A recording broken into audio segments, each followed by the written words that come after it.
noches a todos. Esta es la tercera sesión del ciclo de conferencias online, Arqueología y Alimentación. Tenemos a nuestro invitado especial, que es el maestro Jonathan Luis Domínguez Herrera, quien nos va a presentar el tema El amaranto como eje de identidad en Tulyehualco y elemento de transformación de significado gastronómico. El maestro Jonathan Luis Domínguez es licenciado en Ciencias de la Comunicación y maestro en Antropología por la UNAM. También cuenta con formación en nutrición aplicada y fitoterapia. Con más de 16 años de experiencia docente, ha impartido asignaturas relacionadas con la comunicación, la semiótica y en diseño en la Facultad de Ciencias Políticas y Sociales de la UNAM. Actualmente, en el marco de su investigación doctoral en el posgrado de Antropología de la UNAM, se especializa en el síndrome de Meniere desde la perspectiva de la antropología de la salud. Muchas gracias por tu asistencia y pues bueno, también es para mí grato compartir, pues prácticamente, bueno, conjuntaba este deseo de tratar de investigar los significados en el aspecto de la comida, lo gastronómico, y con un elemento que pues con el cual pues yo tenía pues cierto conexión, afinidad, ¿no? Que era el gusto también por el amaranto. Se mezclan dos ejes. Por un lado es el eje productivo, ¿no? De un alimento, que es el amaranto, y que si bien no, bueno, aquí no puse la estadística mundial, pero sí más que nada a nivel regional, porque bueno, hay otros países productores en el mundo, ¿no? Que se dedican a producir el amaranto. De hecho, bueno, en Oriente pues está trabajando mucho, pero bueno, en el eje más bien de México, pues bueno, es para ir delimitando y claramente, bueno, dónde es Tulyehualco, ¿no? Santiago Tulyehualco, aquí al sur de la Ciudad de México. En realidad es uno de los pueblos que son productores de amaranto, pero no lo es tanto, ¿no? A nivel nacional, ¿no? O sea, de hecho, quien más produce amaranto pues es Puebla, luego se va a Estado de México, luego Morelos, Tlaxcala, pero aquí lo interesante del estudio del amaranto es que aquí dentro de la Ciudad de México se ha considerado patrimonio intangible cultivo y la producción del amaranto como parte de la gastronomía, también de lo que forman parte esta dimensión que se plantea políticamente de las culturas indígenas, pueblos y barrios originarios de la Ciudad de México y que tiene ese peso simbólico. O sea, si bien no es el mayor productor, sí tiene un peso simbólico en el cual se ha tratado de dimensionar esta parte del patrimonio intangible, ¿no? Para quienes no sepan muy bien, bueno, esta parte del patrimonio, bueno, el patrimonio pues siempre se ha dimensionado como cuestiones materiales, monumentos, etcétera, ¿no? Y la gastronomía, de alguna manera, como es volátil, no se queda fijo como en la historia, como una estatua, queda más bien como la práctica, tiene este sentido como intangible. Y a partir del 2016 se logró esto.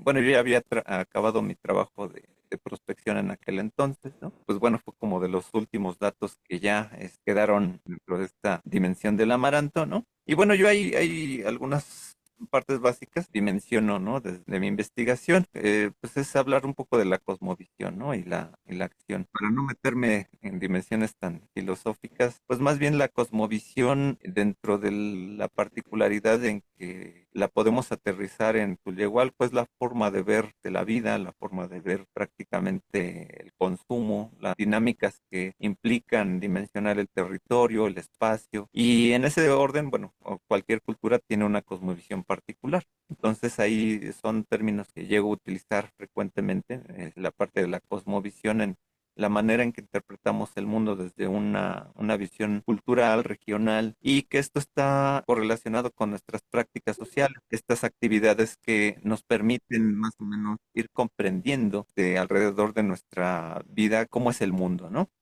Tulyehualco tiene un topónimo que a lo mejor es muy literal, ¿no? En el sentido de lugar alrededor de los tules. Ya en algunas indagaciones que comencé a hacer a partir de las etimologías náhuatl, podían ir a ver más allá de la simple palabra, ¿no? Del tolino, tulin, ¿no? Que se refiere al carrizo o al junco, ¿no? Y al topónimo de la relación del espacio, sino que indagando un poco más, luego también con algunos amaranteros, se planteaba, ¿no? Esta idea de que a lo mejor Tulyehualco podías tener una raíz más profunda o rebuscada, el lugar alrededor del Señor de la noche o algo por el estilo. Por la dimensión de Teúl, Señor, y Yoali, que es noche. Pero, pues obviamente este es un territorio que si bien formó parte de las antiguas regiones, ¿no? De las culturas prehispánicas, pues obviamente tuvo esta hibridación cultural con la conquista.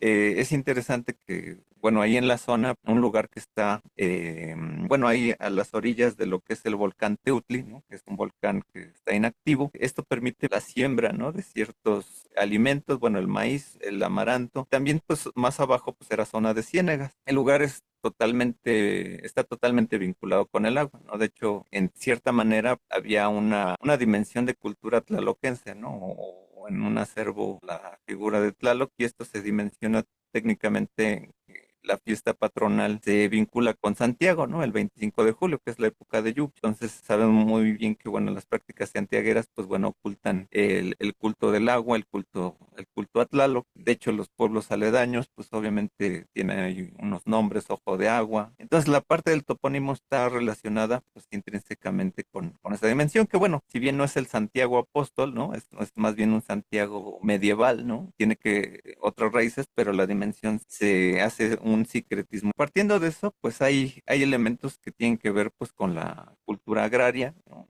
Para al sur de la Ciudad de México, durante el siglo XX esto se fue perdiendo poco a poco porque el avance de la ciudad, cambio de uso de suelo, pues fue acabando prácticamente con cierta parte de los terrenos que eran de uso agrario al sur de la ciudad, ¿no? Entonces, como que los bastiones a partir del Teutli es como que la parte que todavía resiste, ¿no? De hecho, Milpalta es una parte importante donde está muy controlado esta parte de la urbanización. Por ejemplo, el Teutli, ¿no? Está dimensionado por tres alcaldías, ¿no? Que es Xochimilco, Tláhuac y Milpalta. Entonces, cuando uno sube al volcán del Teutli, pues puede dimensionar cómo ha ido creciendo esta dimensión urbana, ¿no? El ciclo agrario, pues obviamente tiene una parte importante, ¿no? En la cosmovisión de este lugar, debido a que, de hecho, se comienza a subir al cerro más o menos poco después de que termine febrero, más o menos, bueno, ya más o menos se acercan las fechas porque es como que el comienzo del ciclo agrario, ¿no? La Feria de la Alegría, que se dimensiona a partir de 1971, tiene un peso importante simbólicamente para el lugar. No así podríamos decir como para la comunidad actualmente, ¿no? Porque hay una dimensión no contradictoria, pero sí está dimensionadora más como por el comercio, ¿no? Lo que es la feria. Y pues bueno, actualmente pues se ve como una feria tradicional en donde pues a lo largo de los años, por un lado el pueblo vive su vida cotidianamente, saben que se hace la feria, que es un elemento para el turismo, etcétera, pero pues obviamente no siempre todos los habitantes a veces necesariamente van a la feria, saben que están, porque la feria es más bien una invitación para la gente que es de fuera. Eso es parte de lo que yo fui descubriendo, pero los amaranteros, de hecho, pues se diría, bueno, pues cómo surge la feria, coincide muchas veces con esta fecha todavía del Día de la Candelaria, se arranca, ¿no? Que es todavía antes de que se comience el ciclo agrario y que es de alguna manera todavía como que el momento en donde, pues bueno, se obtiene la producción. Aquí cabe señalar una parte importante, ¿no? La cosecha pues se levanta más o menos a partir de noviembre y diciembre.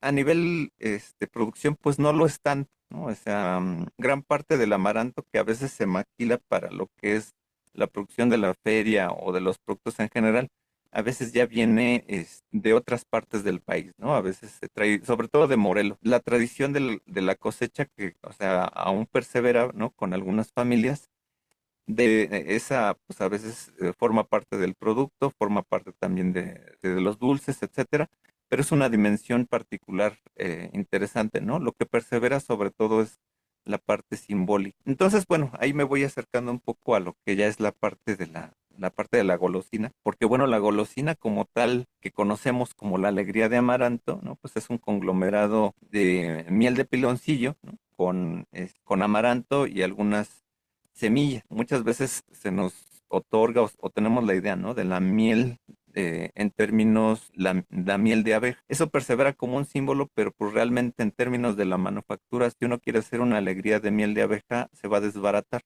no lo mantiene el producto. Entonces aquí comienza a llamarme la atención una serie de procesos históricos que tienen que ver con una particularidad con la transformación del significado de un alimento. Y esto es muy interesante porque si bien desde el eje prehispánico, ¿no? Se planteaba que si era con miel de maguey, en algunas interpretaciones por ahí decían que si era con sangre, etcétera. Pues realmente lo que persevera era un símbolo de un alimento que era propio, ¿no? De la región, ¿no? Incluso pues, del centro de lo que era Tenochtitlán también, independientemente de la interpretación de que lo rojo está cuestionable a veces, ¿no? Porque podría haber sido de miel de tuna, tenía un símbolo, ¿no? Que era el Tzoali, ¿no? O sea, o el conglomerado de amaranto con una melaza. De hecho, el Tzoali es como, significa pegado, ¿no? En términos del náhuatl. Entonces, si uno mezcla agua con amaranto, pues tarde o temprano se va a endurecer. Y ahí hay una parte interesante, ¿no? Porque, bueno, el Tzoali tiene una dimensión ahí simbólica, ¿no? Que también tiene que ver con el grano, que es el famoso huautli, ¿no? Que denota o significa redondo, que tiene que ver con el huautli, pues se utiliza en otras palabras, ¿no? Como por ejemplo, el aguahuautli, que es un huevo se prepare, que se parece mucho al amaranto. Otro es el guasontle, que es otra planta que botánicamente es diferente. Una es amarantácea y una es cenopodia. Pero la denotación de lo redondo, pues fue muy importante en las palabras, ¿no? Entonces, la parte de esto, de la idea de lo redondo, ¿no?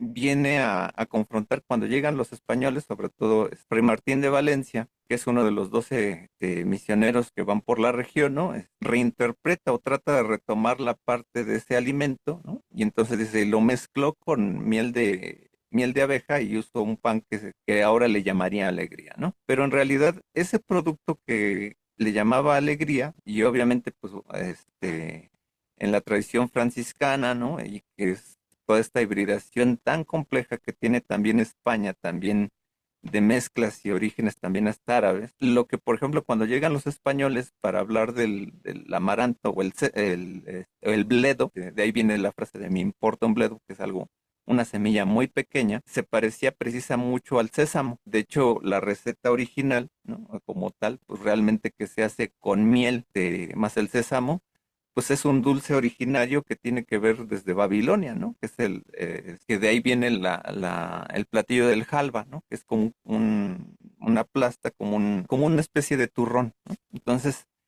esto es interesante porque la creación de la receta como golosina, que rompe totalmente con el sentido, pues, tradicional que se hacía en la época prehispánica, en cierta manera a veces también se mezcla también con la parte de los tamales, ¿no? Porque hay veces que los tamales como tales se hacían también como conglomerar el tzuali, ¿no? Como una especie de tamal. Hay una diferencia total, ¿no? Entonces el platillo que se conoce actualmente como la golosina llega también a un proceso, bueno, en la colonia, ¿no? Bueno, en donde, pues bueno, ya se comienza a hacer, bueno, o sea, era un dulce que si bien podía plantear como con miel de abeja, pero la miel de abeja la puedes hacer con amaranto, pero se va a desbaratar, no te va a durar en anaquel. Entonces, aquí viene todo un proceso que es posterior, ¿no? Que ya estamos llegando como a siglo XVIII, XIX, ¿no?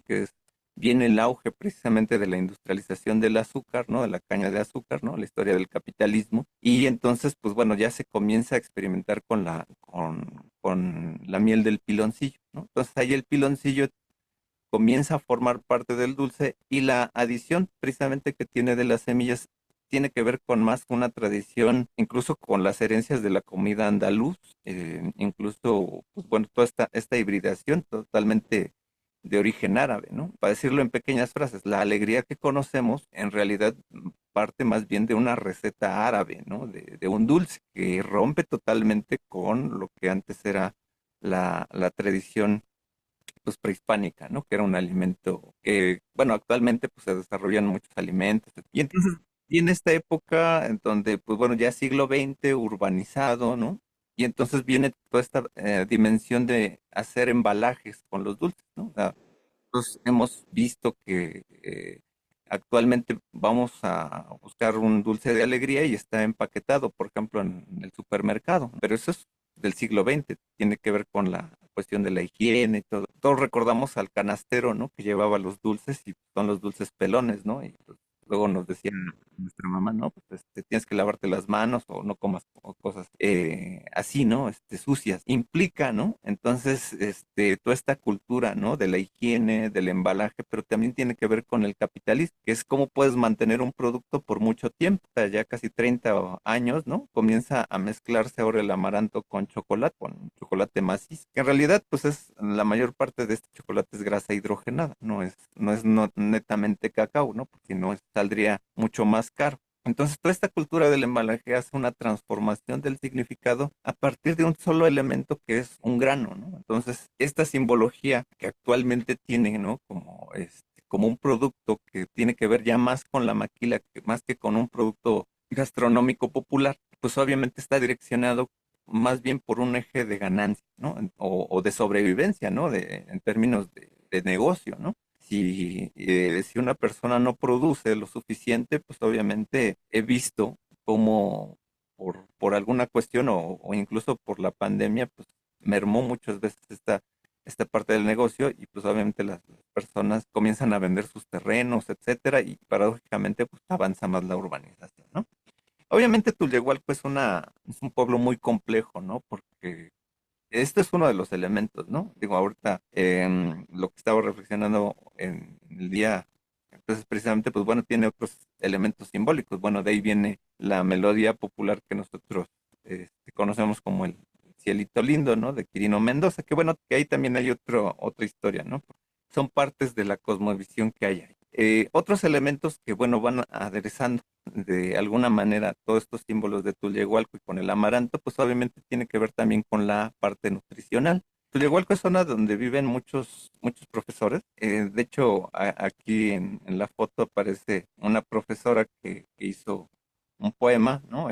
Sobre el amaranto, ¿no? Es Odilia Solalpa Jiménez, y ahí sostiene en sus manos una fotografía del primer astronauta mexicano, Neri Vela, que fue el que llevó al amaranto al espacio, ¿no? Entonces, bueno, de ahí viene toda esta gama, ¿no? También del cómo la interpretación también simbólica que tiene el amaranto, ¿no? Implica que, bueno, es un valor nutritivo, etcétera, que no deja de ser carbohidrato, pero que tiene alto contenido en proteínas. Entonces, es interesante este valor, ¿no? Porque lo mezclan mucho con la nutrición. Te da muchas calorías, pero bueno, cuando vemos temas de nutrición habría que ver, bueno, con qué te estás alimentando y qué vas a hacer con este trabajo, ¿no? Es lo mismo como con el maíz, te da muchas calorías y te da energía, ¿no? Eso es una dimensión importante, como en algún momento lo tuvo la importancia del azúcar en sintetizarla en los granos. Estas son fotografías, pues obviamente, de la relación entre esta mezcla, ¿no? Entre el emprendedor, también el Estado, porque bueno, el Estado luego tiene programas como de fomento al campo, ¿no? Pero sobre todo este tipo de programas, ¿no?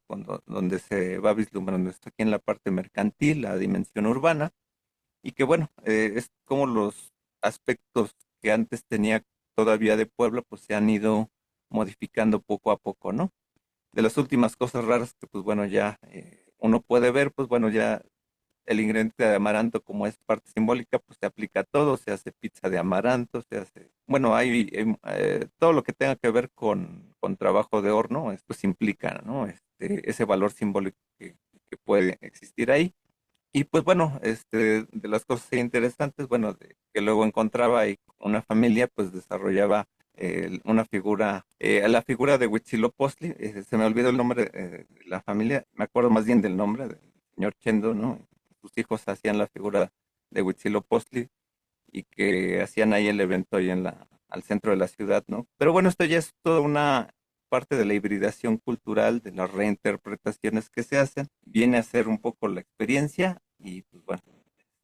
Pues muchas gracias, bastante interesante sin duda tu trabajo. Me llamó mucho la atención para empezar la cuestión relativa al topónimo. Verás, bueno, yo me dedico al estudio de la imagen también, especialmente en escultura. Resulta que Yegual o Yegualtic también hace referencia a lo redondo. Y resulta que existe una especie de tule redondo que se utiliza especialmente para la elaboración de esteras o petates. Hay un trabajo de Beatriz Albores que desarrolla cerca de Toluca, donde menciona esa especie que es específicamente para producir ese producto. Entonces, el topónimo quedaría como lugar del tule redondo. En relación a otras cuestiones, es cómo se hace tan versátil un ingrediente. Fíjate que a mí me gusta mucho la cocina, pero especialmente siempre he visto la cocina como un laboratorio, porque eso es, desde el principio de nuestros antepasados, cuando mezclaban una cosa con otra y vamos a ver a qué sabe. Mientras no nos morimos, todo está bien. Y otra, el amaranto de agua, el aguautle. Todavía hasta hace unos años había registro de que se comercializaba en estas famosas latas de sardina en la Ciudad de México, que es el huevecillo de la xayácatl, que es una especie de chincha acuática muy importante en época prehispánica. Es el caviar mexicano, como se le menciona, que es también un alimento que, por desgracia, ha quedado mucho en el olvido y que es además carísimo, ¿no? La producción que se hacía hasta hace unos años en México, pues era básicamente colocando cierta especie de planta en las lagunas y ahí va la chinche, deposita sus huevecillos y después lleva todo un proceso para el azote y recolección y demás, bastante interesante. Nos comenta Carlos Benigno, gracias por compartir los resultados de la investigación. Me estimula a investigar la cultura alimentaria de mi región cultural, la Huasteca. Bueno, Fanny, ¿quieres agregar algo? Perdón. Y bueno, ¿por qué entonces si Puebla es el mayor productor de amaranto? Pues Tulyehualco es conocido y tan famoso por su distribución, ¿no? O sea, uno podría pensar que viene de allí, ¿no? Digo, por lo que entendí, también sería la Ciudad de México otro de los productores, pero Puebla es en sí el lugar donde estamos encontrando como la mayor producción.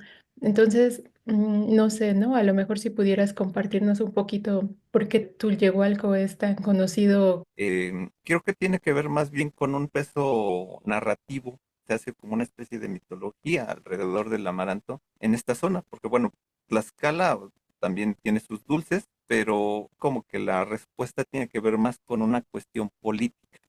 Y eso tiene que ver desde la historia de los Xochimilcas, ¿no? Como que es una zona de contención. De hecho, y hay varios sucesos históricos que reafirman esta parte de resistencia. Otra es la Revolución Mexicana. Entonces, como que el amaranto viene a formar parte de un elemento de resistencia también. O sea, es como decir, sí, nos conquistaron, pero aquí, por ejemplo, sí seguimos entendiendo como que hay raíces, ¿no? Y de hecho, por ejemplo, gran parte de las familias a veces heredan todavía apellidos en náhuatl, ¿no? Bueno, mi profesor de primaria es de ahí, ¿no? De hecho, se apellida Texcalco, Cabello Texcalco. Y hay otros, ¿no? Hay otros apellidos, ¿no? Xolalpa, ¿no? Hay estos elementos que entonces lo hacen como con más fuerza para un trabajo de identidad. ¿Qué es lo que pasa con Puebla? Que Puebla es un estado donde el centro, pues obviamente tiene más el peso pañolizado, pues. Entonces, para ellos solamente es un grano más, por ejemplo. Ahí, pues bueno, ahí sí me faltaría como hacer una investigación que pasó en Puebla en exactamente, pero es como una hipótesis, yo te lo puedo decir, ¿no?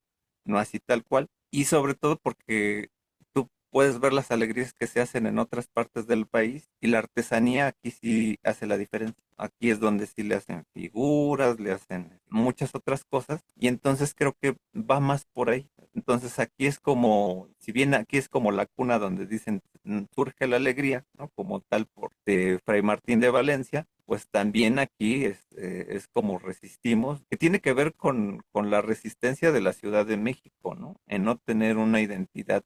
Tardaron 200 años en tener su propio gobierno, ¿no? Entonces, eso tiene que ver más con un valor simbólico, ¿no? Por eso se pelea mucho esta dimensión política de los pueblos originarios, ¿no? Aunque no me gusta mucho el término, pero tiene ese valor práctico, político, y que sí aterriza dentro de esa dimensión. Porque, bueno, por ejemplo, la gastronomía de Puebla en términos de gollería, de dulces, está más trabajada con la leche. Santa Clara, todos los dulces tienen un eje muy españolizado. Y entonces como que aquí sí es como parte de la resistencia, ¿no? Morelos, ¿no? Que también es un gran productor, pues dices, bueno, pues ¿dónde está como que el peso simbólico?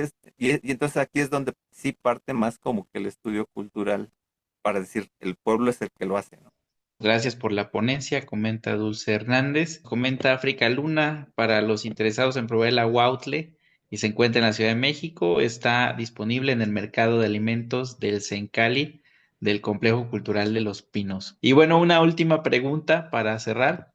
Nos pregunta Miguel Guerrero, ¿el amaranto es también de las semillas que les llaman superalimentos? Sí, pues precisamente esa es la parte de lo que se comienza a dimensionar en los años 70, cuando en los programas de alimentación en México, incluso hubo una especie de selección, incluso del propio amaranto por ahí de los 70s y los 80s, ¿no? Que la semilla criolla se fue como, pues depurando, ¿no? Para hacer un poco, o sea, sin transgénicos ni nada, sino más bien por un método más mendeleviano, ¿no? Así que las mejores semillas, ¿no? Y de ahí salió luego una especie de semilla que le llamaron revancha, ¿no? Pero precisamente para tratar de mejorar un poquito la calidad de proteínica, ¿no? Más que nada que como estos son términos pues más bien que ya hace mucho que no había escuchado este término de superalimentos, ¿no? Porque sí hubo el auge, ¿no? 70s la soya, ¿no? Y toda esta parte de cómo englobar en pequeñas porciones, ¿no? Alimentos, pues bueno, sí entró el amaranto, ¿no? Porque además, y sobre todo, pues si está crudo, pues bueno, puede durar mucho en existencia. De hecho, es muy difícil que las plagas lastimen la semilla cruda, ¿no? Porque ahí solamente dato arqueológico, por ahí nada más supe que pues, han encontrado amaranto de hace varios siglos, no sé si todavía podría ser fértil, pero bueno, eso. Por cierto, antes de que se me pase, está ahorita la Feria de la Alegría, si no me equivoco todavía, para que se den una vuelta por allá, ¿no?